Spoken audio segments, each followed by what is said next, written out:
It's news time. Information is power. Be current. The news headline: NAS Republic. Abáribe'S claim on separatist groups. Two other stories and a quote to remember.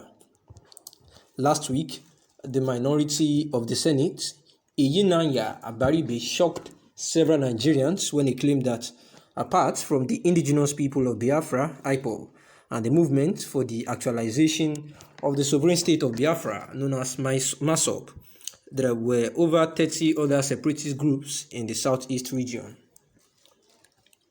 Nigerians have largely received Abáribe'S claim with apprehension, leading to animated debate on the rightness of his findings. Two other stories that emerged from the parliament last week caught our attention. On October 5, Senator Abáribe argued that marginalization was the root cause of the never-ending secessionist agitations in the southeast region. Speaking during an interview on Channel's television program, Politics Today, he said, "One of the biggest problems the media has is that they tag everything IPOB. In the southeast, you won't believe that there are more than 30 different separatist organizations. IPOB and the movement for the actualization of the sovereign state of Biafra, MASOB. There are so many, and each one of them comes back to the same thing." Abáribe'S revelation tells how complicated and decentralized the clamor for a sovereign state of Biafra had become. There is no doubt the splinter groups make the harmonization of ideas cumbersome. However, it has also been argued that the growth of amorphous groups suggests that the struggle is gradually being lost to criminal elements masquerading as freedom fighters. It is not a surprise, therefore, that the federal government is showing assistance in encouraging dialogue or a political resolution of the emerging conflict. Abáribe'S claim must be seen as a wake-up call to the government to sit down and address issues of injustice and inequity, the twin factors that have held the country down. We have to stop borrowing because we don't know tomorrow, and that is my concern. For example, the former female petrol minister went away with a sum of $60 billion, and this is about 5 years Nigerian budget. If there is a real investigation by this government, there are thousands of them, and when we investigate, we can spend the next 20 years without borrowing. We will implement the budget with our recovered money.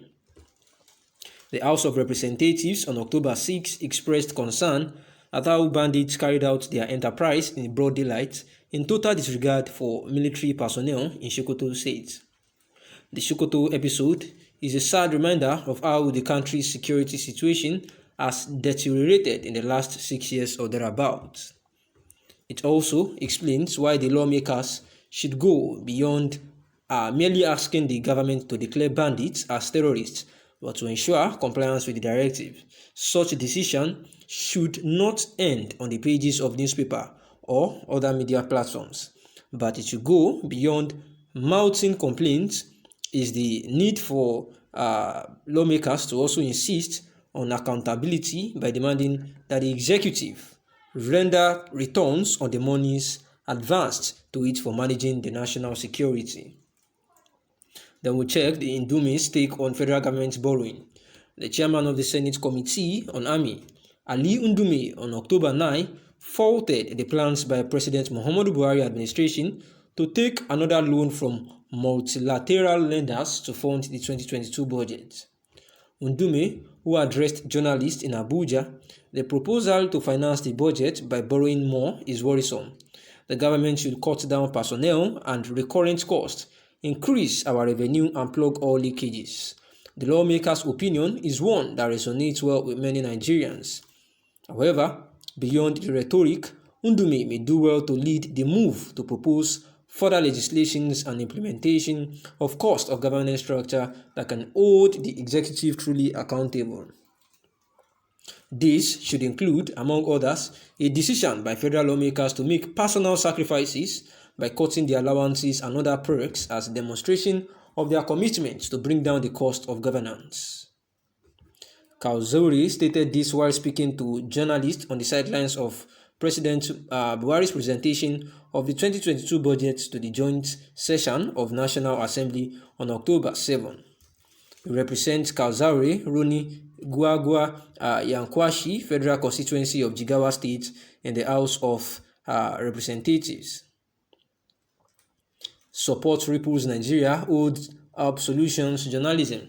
There are balanced, fearless journalism driven by data and comes at each financial cost. And if you are motivated and passionate about building a global society founded on justice, equity, fairness, transparency, and accountability, it is therefore needed for us to cooperate with ourselves so as to ensure that we put it straight to the federal government to pep up on what is not right that they have been doing. And a review of the analysis is that the minority leader of the Senate, Nnamdi Abáribe'S, has said that at a particular point in time, just quite a month or two now, said that there are over 30 other separatist groups in the southeast region that are also clamoring for a breakup of Nigeria, just like the IPOB and also the Oduduwa Nation people, led by Nnamdi Kanu and Sunday Adeyemo, respectively.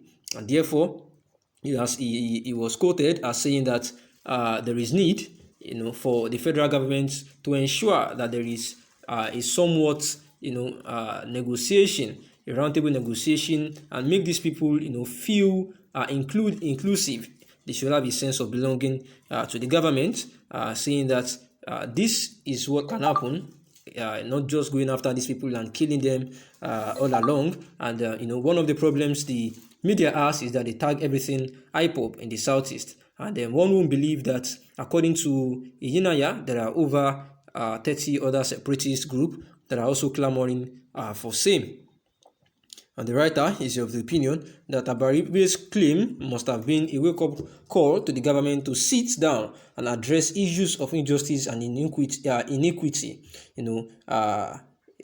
which is actually a twin factor that have held the country down. And also, talking about the House of Representatives on October 6, where they expressed concern at how bandits carried out their atrocities even in daylight without any regard for military personnel in Sokoto State, saying that the Sokoto State episode is a sad reminder of how the country's security situation has deteriorated in the last 6 years or thereabouts, and therefore it explains why the lawmakers should go beyond merely asking the government to declare bandits as terrorists, but they need to ensure compliance with directive, saying that there is even need for, just like Ndume said, there is even need for the lawmakers to make a move to ensure that they also implement, cutting down their own costs, what they collect as senators, they should cut it down so that the federal government can have enough, to increase our revenue and plug all leakages. Thanks for listening.